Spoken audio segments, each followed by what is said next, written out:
নমস্কার বন্ধুরা, তোমরা সবাই কেমন আছো? আশা করি ভালো। তো আমিও ভালো আছি। তো আজকের ব্লগ শুরু করছি আমি জামাই ষষ্ঠীর রান্নাবান্না দিয়ে। তো আজ হলো জামাই ষষ্ঠী, তো আমরা সবাই মিলে রান্নাবান্না করছি। আমাদের দাদা ভাইকে আমরা জামাই ষষ্ঠী খাওয়াবো। জামাই ষষ্ঠী স্পেশাল আজকে রান্নাবান্নার মেনুতে আছে তোমার মাছের মাথা ডাল দিয়ে, তারপর হলো তোমার ইলিশ মাছ সরিষা দিয়ে এবং মুরগির ঝোল। তো এখানে মাছের মাথা ফ্রাই করে নেওয়া হয়েছে, ফোড়ন দেওয়া হয়ে গেছে। মাছের মাথা দিয়ে এখন ডাল রান্না করা হবে। বাটা মশলায় লঙ্কা গুঁড়ো, হলুদ গুঁড়ো, 4 ধরনের গুঁড়ো মশলা দেওয়া হয়ে গেছে। তো এখন ফোড়ন দেওয়া হচ্ছে ফ্রাইং অনিয়নে। তো এখন দিয়ে দেওয়া হবে তোমার ফ্রাই করা মাছের মাথা। এখন দিয়ে দেওয়া হচ্ছে ডাল। তো এটা হয়ে গেল তোমার মাছের মাথা দিয়ে ডাল।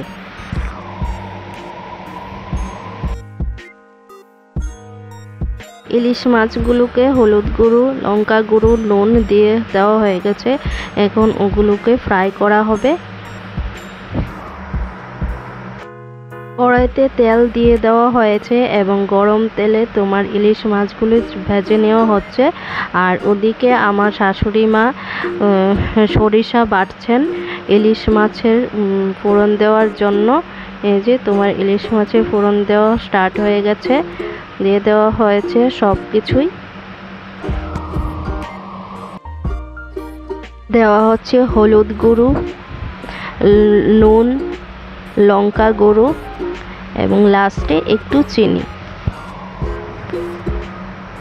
মশলাটা ফ্রাই হলে দিয়ে দেওয়া হয়েছে ঝোল এবং একটি বড় মাছগুলো দিয়ে দেওয়া হয়েছে। তো এটাও রেডি হচ্ছে। এখন এখানে সেদ্ধ করা আলু ফ্রাই হচ্ছে মাংসের জন্যে। কাঁচা লঙ্কা এবং রসুন বাটা হচ্ছে মাংসের জন্যে। তো মাংস স্টার্ট হয়ে গেছে মাংস রান্না। পেঁয়াজ দেওয়া হয়ে গেছে, সাথে তেজপাতা আছে, গরম মশলা। মাংস ঢেলে দেওয়া হয়েছে। হলুদ গুঁড়ো, তারপর কাঁচা লঙ্কা বাটা মশলায়, তারপর লঙ্কা গুঁড়ো এবং অন্য সব মশলাই এখানে দিয়ে দেওয়া হচ্ছে। কষিয়ে নেওয়া হচ্ছে মাংস। তা আমিও সবার সাথে মিশে একটু রান্না করছি।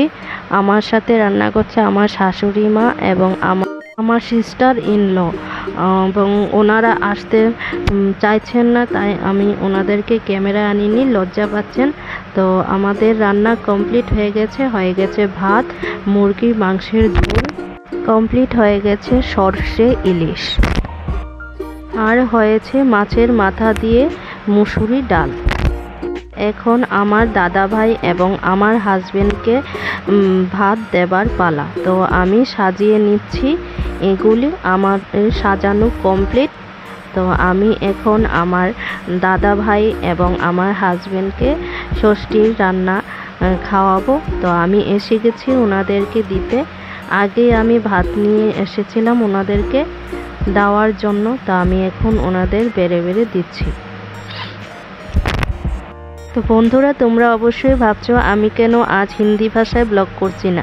তো আমার হাজবেন্ড বলেছে আমি বাঙালি, আমাকে বাংলা ভাষায় ব্লগ করতে। তো বন্ধুরা, তোমাদের আমার এই জামাই ষষ্ঠীর ব্লগ কেমন লেগেছে প্লিজ আমাকে কমেন্টে জানিও, এবং আমাদের সবসময় আশীর্বাদ করো যে আমরা যাতে সবসময় এভাবে সবাই মিলেমিশে হাসি খুশিভাবে থাকতে পারি। ধন্যবাদ।